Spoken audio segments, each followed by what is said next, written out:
his haste, Hastings tore the envelope.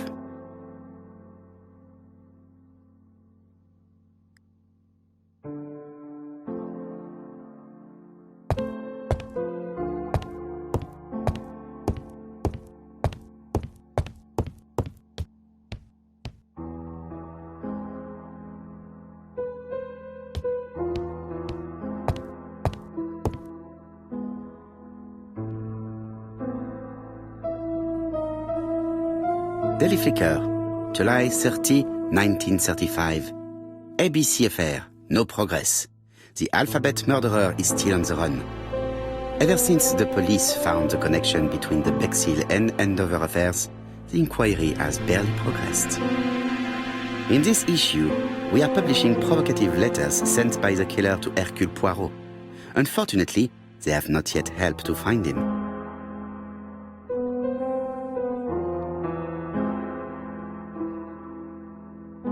Daily Flicker, July the 26th, 1935. The Bexhill Horror. Young maid strangled on the beach. Killer struck at midnight.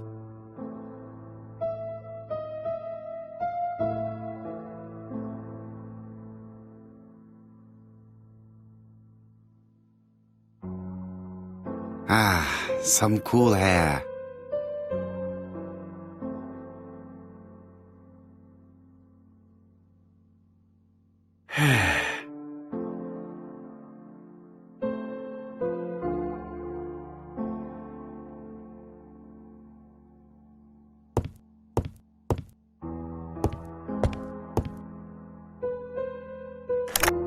Hello, chap. We received a new letter from ABC in the 10 o'clock post. Where and when? In Churston. Today. Today? I'll inform the population immediately. I'll check the train times. Call me back.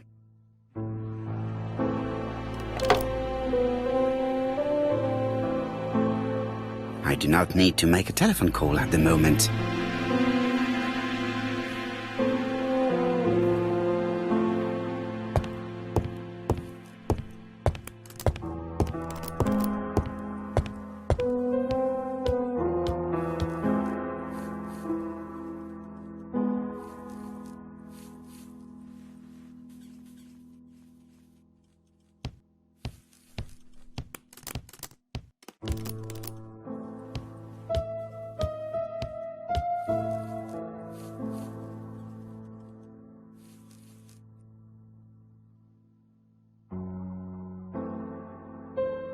Bexhill-on-Sea, Sussex, population 24,703.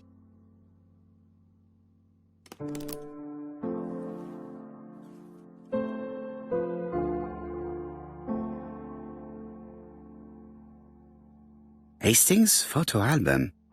He is very proud of his bag.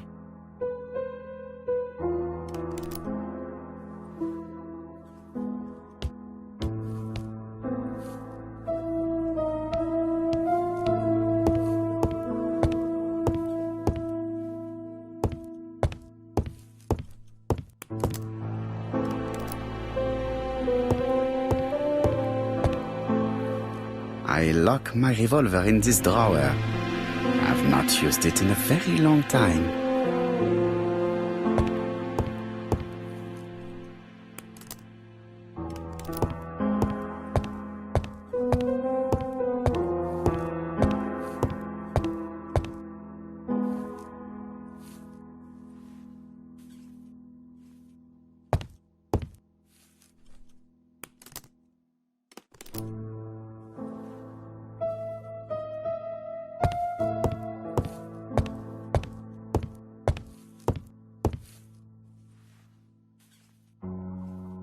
Hastings, what you are doing is an absolute disaster.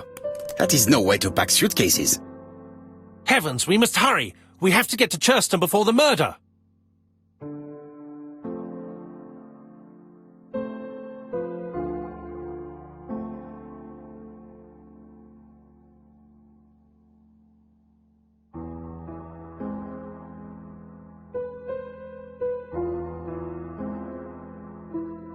Hastings' order and method are always necessary, regardless of the circumstances.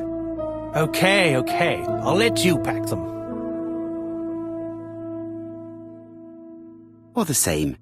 It really is a disgrace to leave your belongings in such a mess.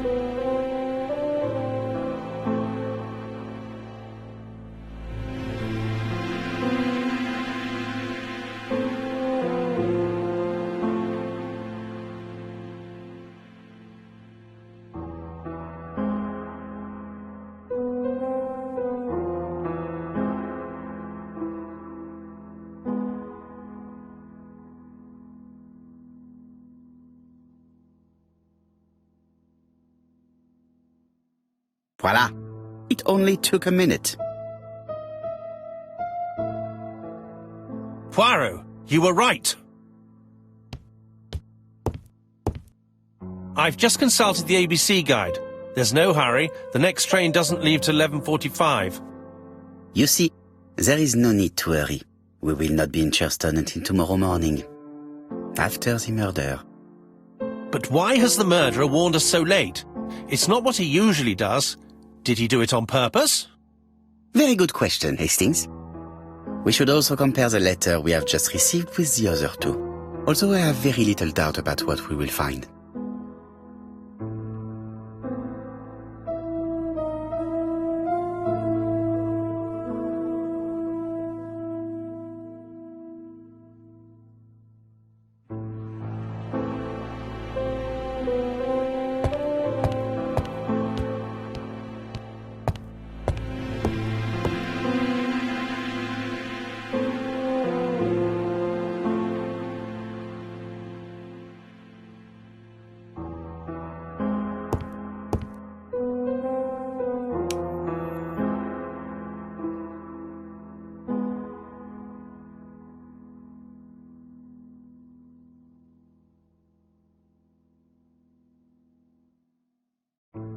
Poor Mr. Poirot. Not so good at these little criminal...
Right, let us compare this new letter with the second one.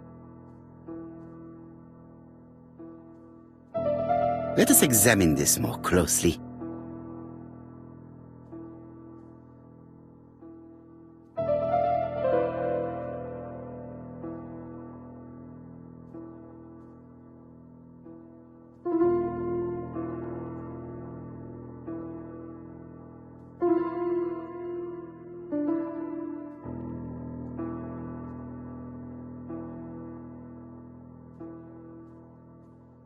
Certain characters in the two letters may have similar defects. Yes, this I is weird. Right. Let us compare this with the other letter.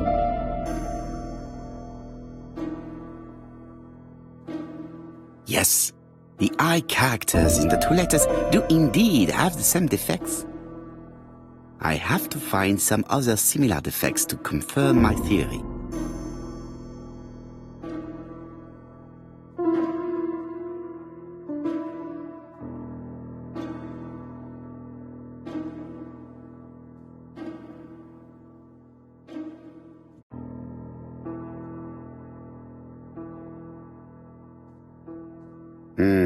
The W is not printed properly.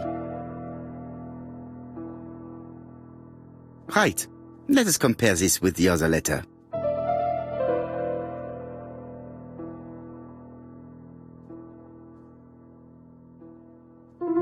Of course, the W characters in the two letters do indeed have the same defects. I have to find some other similar defects to confirm my theory.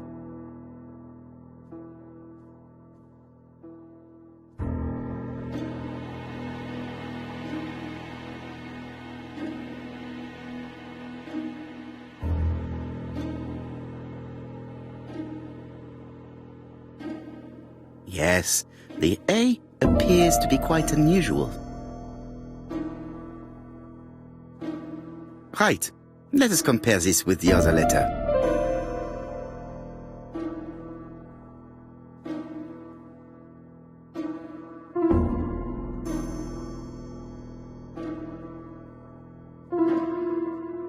That's right. The A characters in the two letters do indeed have the same defects. My theory was right. These two letters were written with the same typewriter.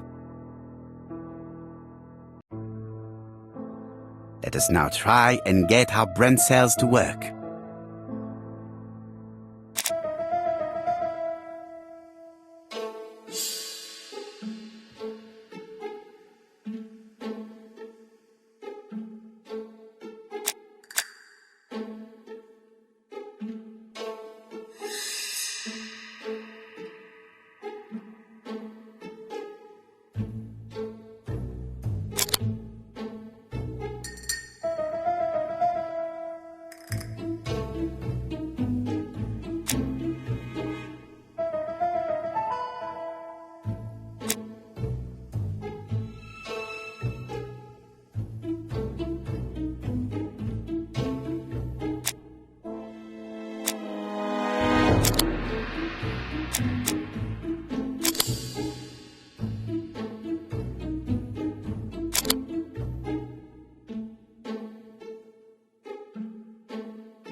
The letter should have arrived in time.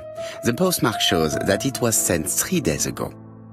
However, our man made a mistake in the address, which explains the delay. All the same, the post office took their time correcting the error. Come on, Poirot. Your address is not quite as well known as that of Scotland Yard. Poirot, the telephone. It must be Jap.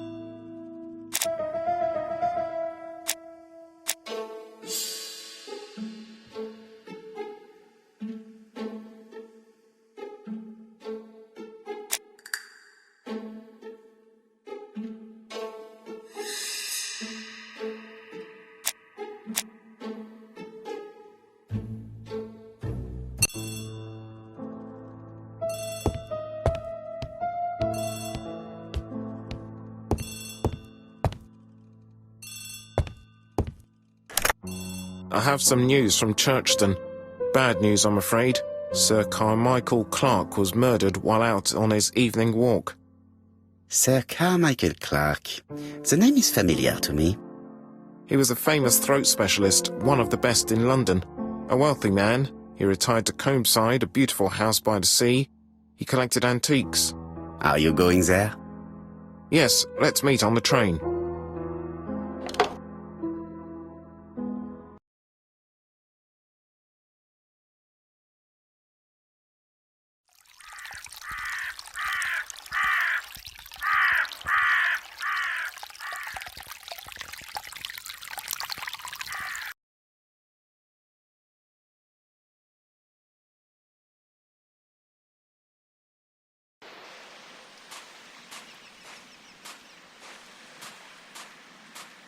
The victim is called Sir Carmichael Clark, one of the best throat specialists in London.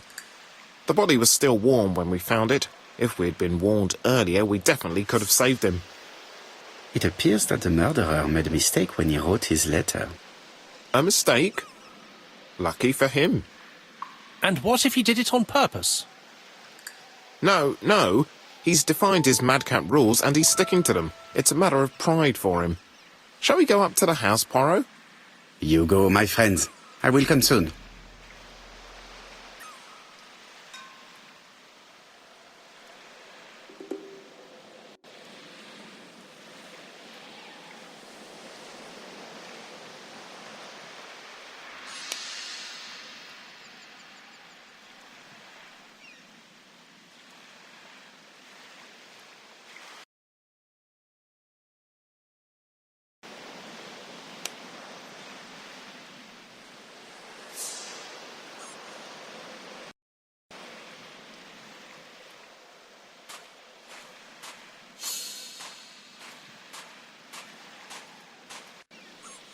Jap has emptied the victim's pockets and has laid out their contents on this piece of wax cloth.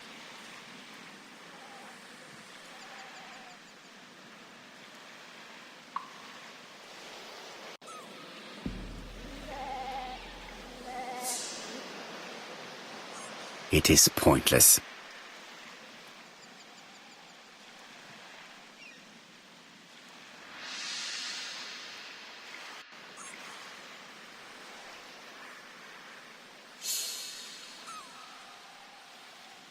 An oriental dragon.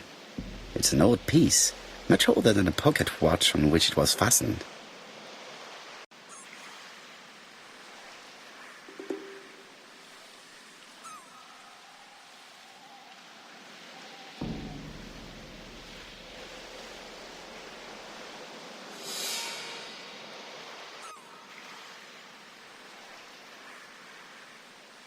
Nothing appears to be missing from this wallet.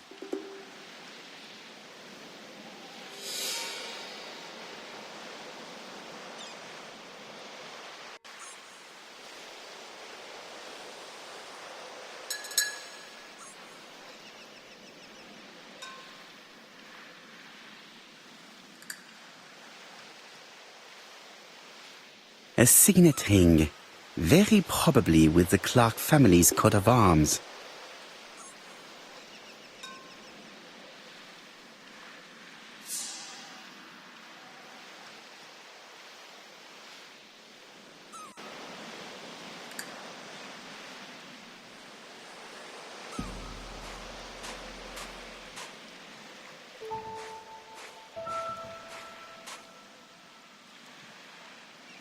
This place is very calming.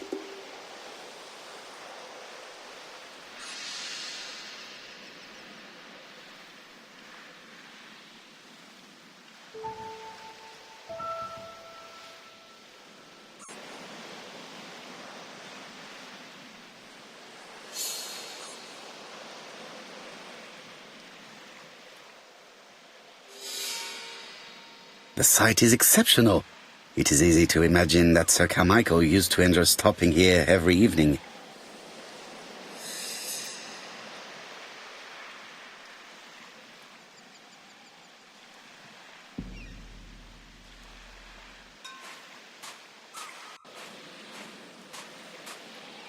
The body is just in front of a bush, one of the only bushes in the surrounding area. The body is...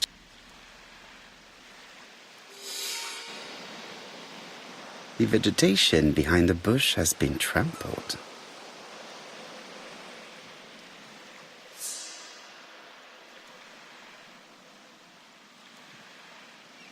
The vegetation...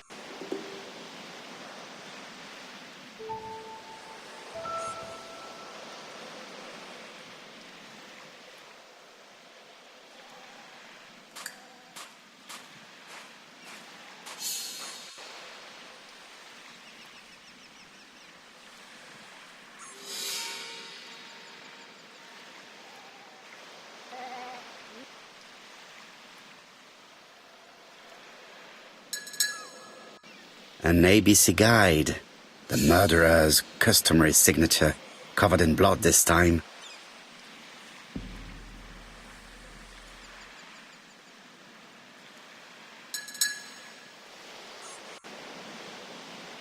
The gravel on the path has been sprayed with blood that covers a conical-shaped area, which starts at the body and becomes wider as it moves further from the bush.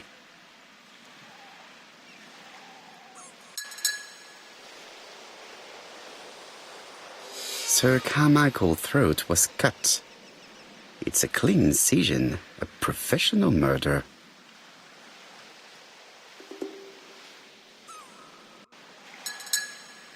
Apart from the wound to the throat, the body is untouched. No cuts, no bruises. Let us now try and get our brain cells to work.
Sir Carmichael had his back to the bush when the killer cut the throat from behind.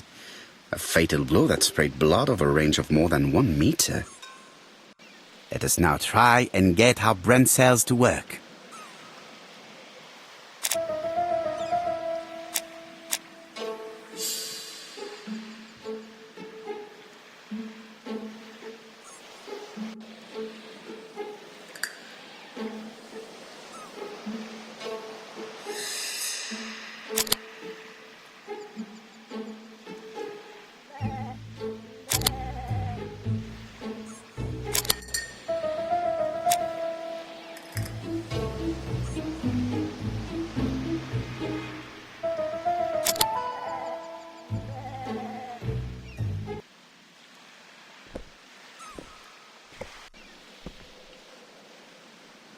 Have you finished, Poirot? Chief Inspector, many questions remain unanswered, but I am certain of one thing.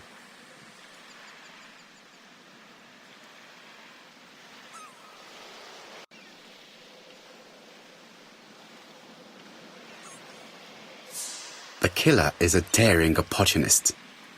He met Sir Carmichael at nightfall on this deserted path and took advantage of the situation. Impossible. You forget the trampled grass behind the bush. Ah, c'est vrai. It proved that he was waiting for his victim. Quite right. He must have known Sir Carmichael's movements well to plan such an attack.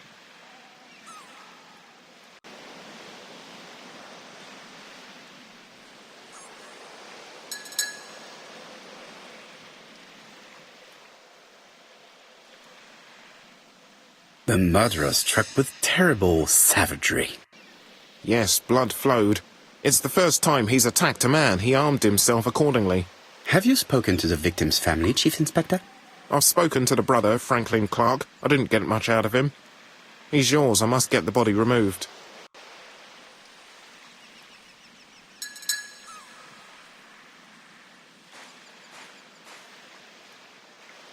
I had better go up to campsite. I had better go up to campsite.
To be honest, this inspector seems rather obtuse. I'm counting on your friend Poirot to catch my brother's murderer. Ah, here he is now. Please, Mr. Poirot. Mr. Poirot, this is my brother's secretary, Miss Thora Gray. Pleased to meet you, Mr. Poirot. Would you like some tea? No, thank you, mademoiselle. I find it hard to digest.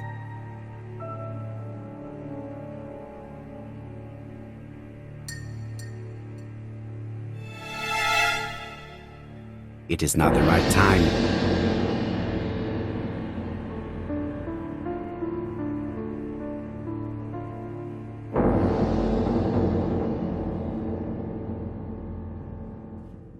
It is not the right time.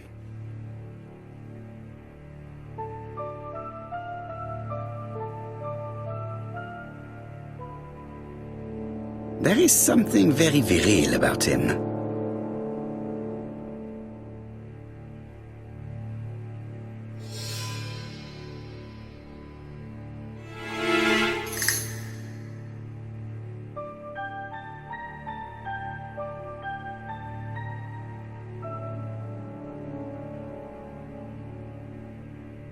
There is something very viril about him.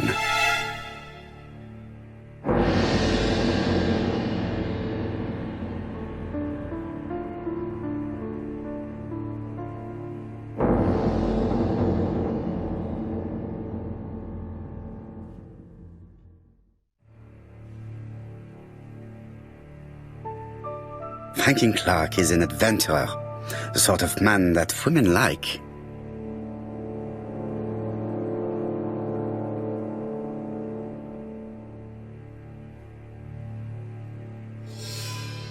There is something elegant about her.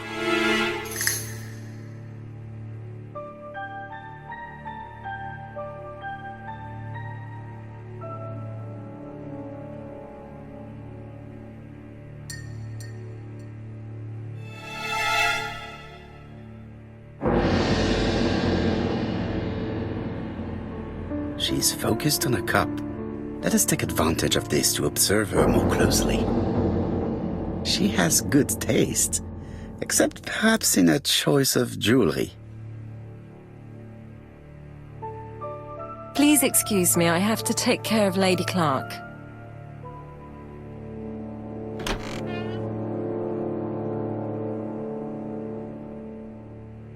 It is not the right time. Hastings does not like very hot tea. He's going to blow on his cup for a good while before drinking.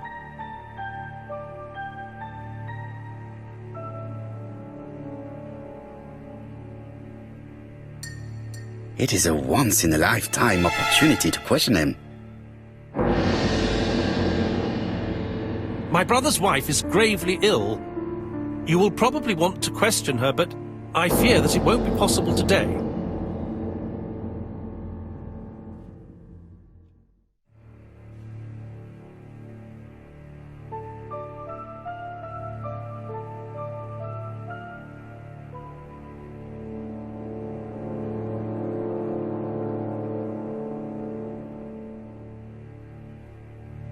Of course, I understand. Someone set a trap for your brother. Who was familiar with his habits? Everybody knew he took his evening walk at 8:30, and that he always followed the same path.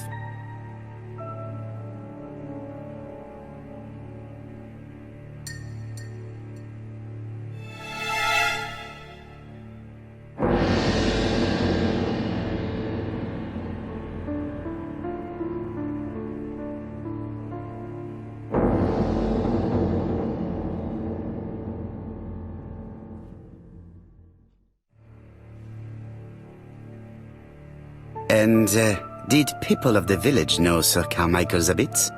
I don't know. It's possible. What were you doing last night? After dinner, I went to my bedroom.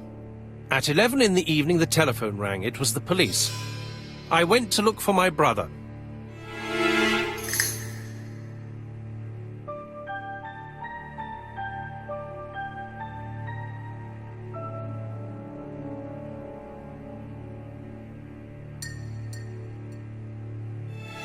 Was it your favorite novel? The Railway Children by Edith Nesbit. I know it's a children's book, but it's enthralling. So it was you who found the body? Yes, along with the gardener. Have you seen any strangers around the house recently? No. As far as I know, nobody has been near the house.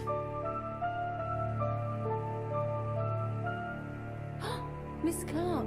Oh, Lady Clark must have fallen from her chair. I have to help Miss Grey get her up. Hastings, while our host is gone, let's examine the drawing room. But, Poirot, a gentleman shouldn't... I take full responsibility. All you have to do is to leave the drawing room door ajar and let me know if anyone is coming.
There are some very valuable objects here.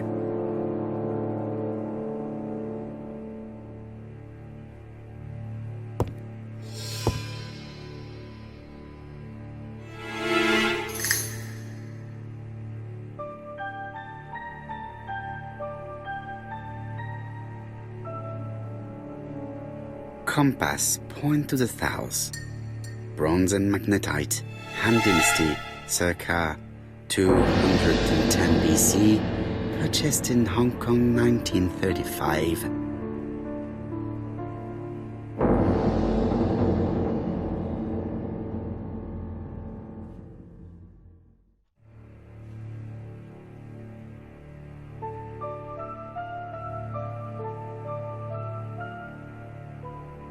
Traditional Chinese map, facsimile. South is on the top of the map.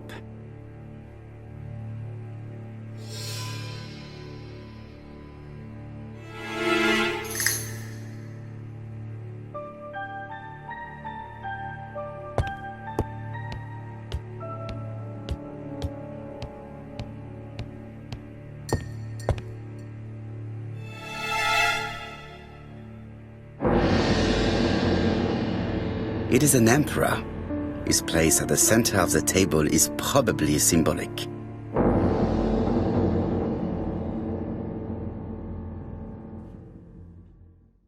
Dragon, dragon, dragon.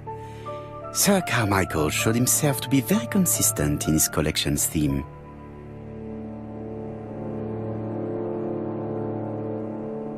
A dragon.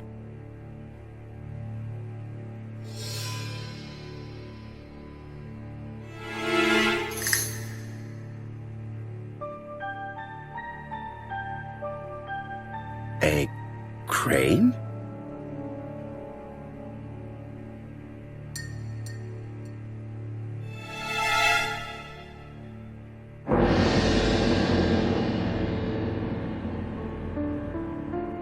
Comside's private collection, purchases since 1920. The catalogue for Sir Carmichael Clark's collection.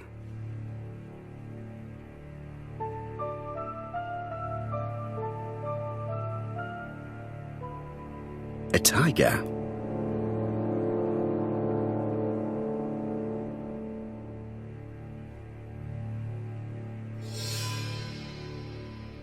A turtle.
Are you keeping an eye out, Hastings? Yes, yes. Come on, be quick, Poirot. It would be embarrassing if we got caught.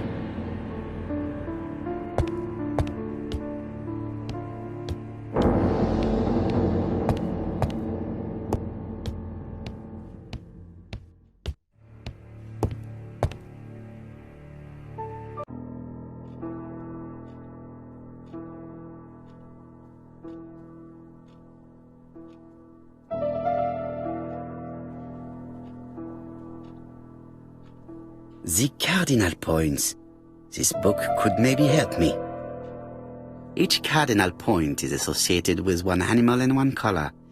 In the middle sits the imperial dragon, and out of respect, all the others are turned towards him.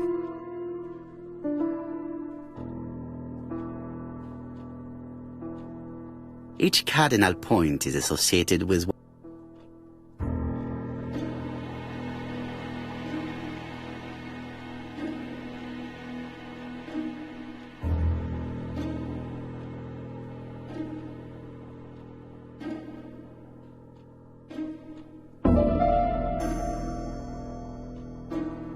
It is blocked.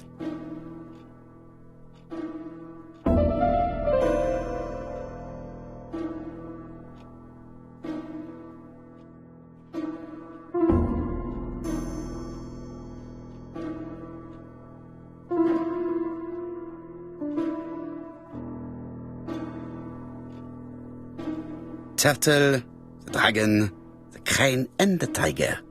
I think I've already seen this motif somewhere.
I'm not going to leave now.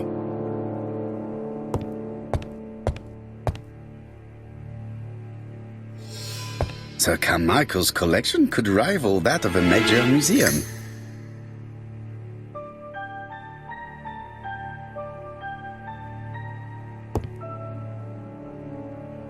The interior is richly decorated.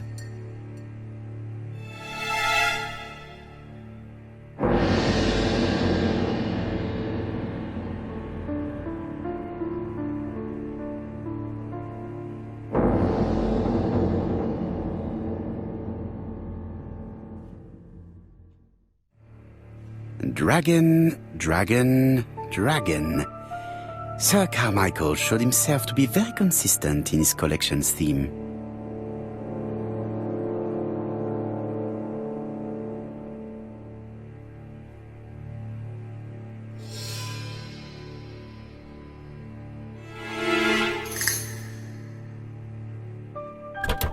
It's locked.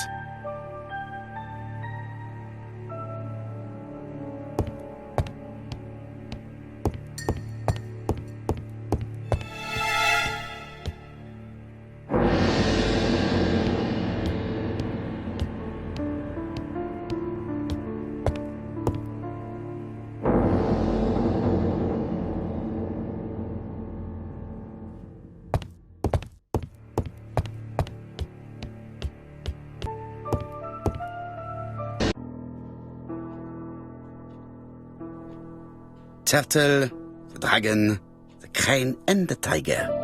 I think I've already seen this motif somewhere.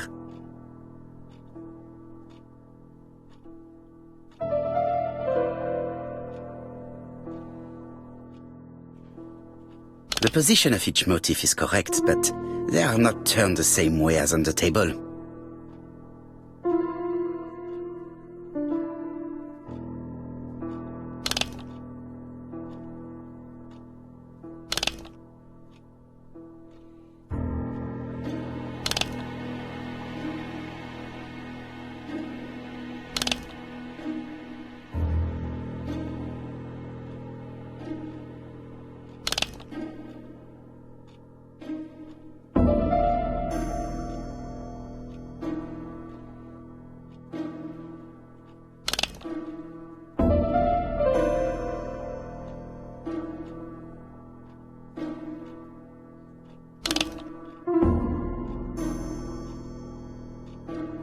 I think I heard a bang.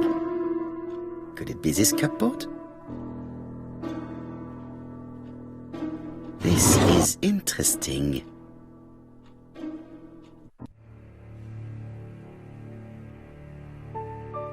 These daggers are only ceremonial weapons. I do not think that the crime weapon is here.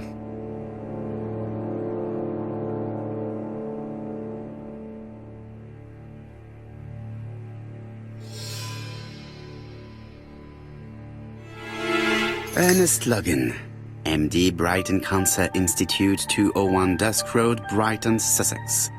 To Sir Carmichael Clark, MD, Comside Churston, Devon. Brighton, 1935, January the 5th. As a man of science, I owe it to you to be completely frank. Lady Clark, your wife is suffering from a generalized terminal cancer. I confess I didn't suspect anything like that during the first exams. But with the test results I have received today, there is unfortunately no place for doubt. I estimate that Lady Clark's life expectancy is no more than 1 year. Hospitalization would not help in her case, so I advise you to keep her at home and provide her with as much morphine as required to ease her last moments. Yours sincerely, Ernest Logan.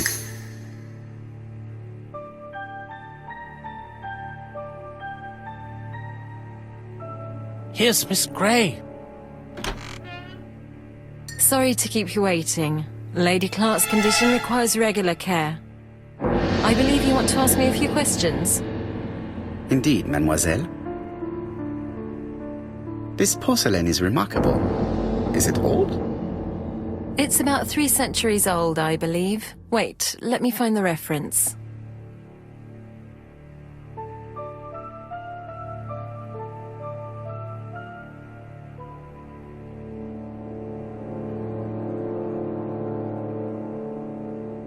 I knew that Hastings had a weak spot for young women with auburn hair, but I can see that he is also sensitive to Scandinavian blonde hair. I have better things to do right now. It is not the right time. She appears to be very flustered.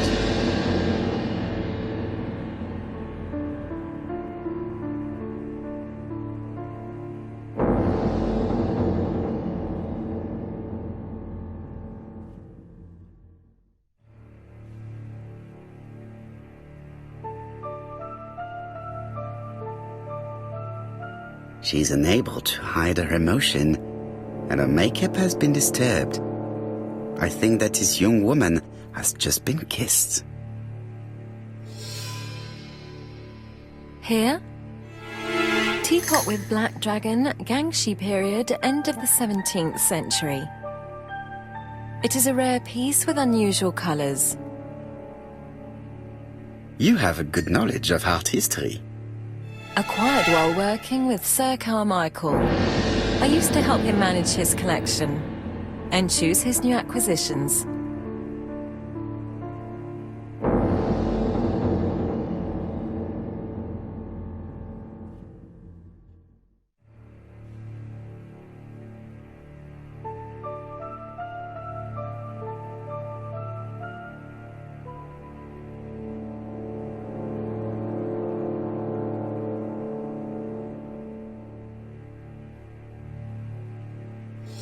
And sometimes, he used to give you a piece as a gift. Is that right? Gift?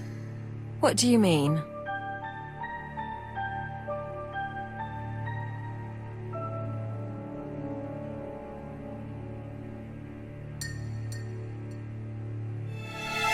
I am referring to your brooch. This old brooch? Mademoiselle, you know perfectly well. I am talking about the magnificent brooch you were wearing earlier. Yes, you're right. Sir Carmichael did give it to me. He valued my work. How could I refuse? He would have been offended.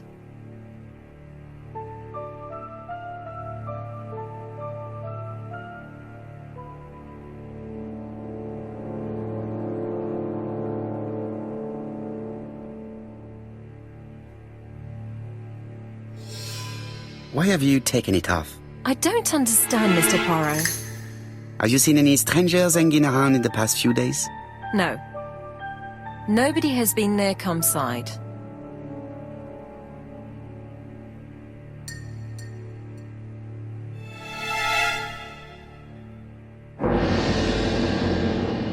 What were you doing yesterday evening at the time of the murder? I was sleeping. I was woken by the telephone at 11. I heard Franklin Clark speaking with the gardener. They left with some lanterns and they found the body.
Am I right thinking that something is going on between you and Franklin? How dare you ask me such a question?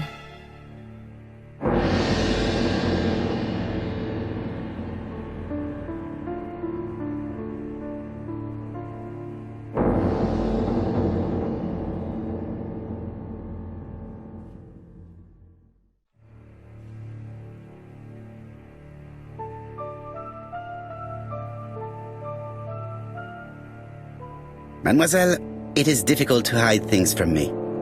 He kissed you earlier, did he not? My goodness, with Sir Carmichael's death, I was feeling so awful, so worried. I was unable to resist. I am not judging you, mademoiselle. Miss Grey, if I may be so bold, please do not take offence. My friend has rather unusual methods, but all he wants is to find the murderer. Yes, I understand. I must rest. Please excuse me. Earlier, you asked me to watch the living room door for you. I don't wish to be indiscreet, but sometimes a gentleman stumbles upon a secret without intending to. That is sometimes the case. And I saw Franklin Clark kissing Miss Gray at the foot of the stairs. Do you think this is a common occurrence? No, I saw emotion, intensity. I think it was their first kiss. Well done, mon ami. Well spotted. However, I don't think I completely understand this business. Why did Sir Carmichael not defend himself? He appeared to have been active and strong. The murderer did not give him a chance. Let us try and reconstruct the scene.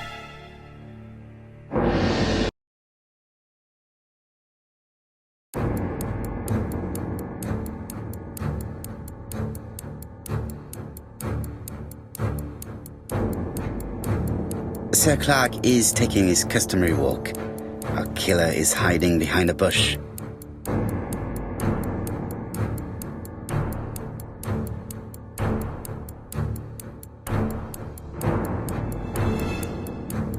The old man walks quietly along the gravel path.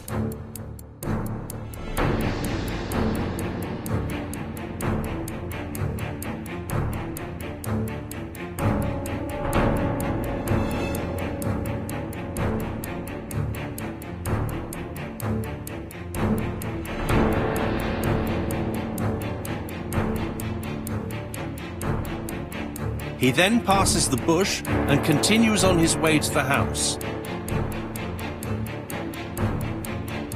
No, Sir Clark used to gaze at the sea. Let us think again.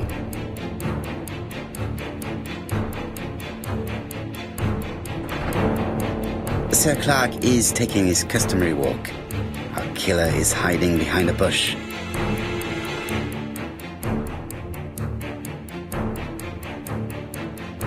The old man walks quietly along the gravel path.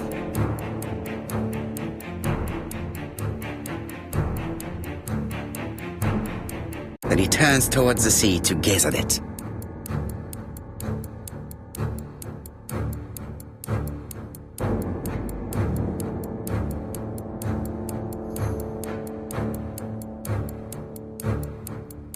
The killer leaves his hiding place on the right-hand side. He approaches silently over the grass.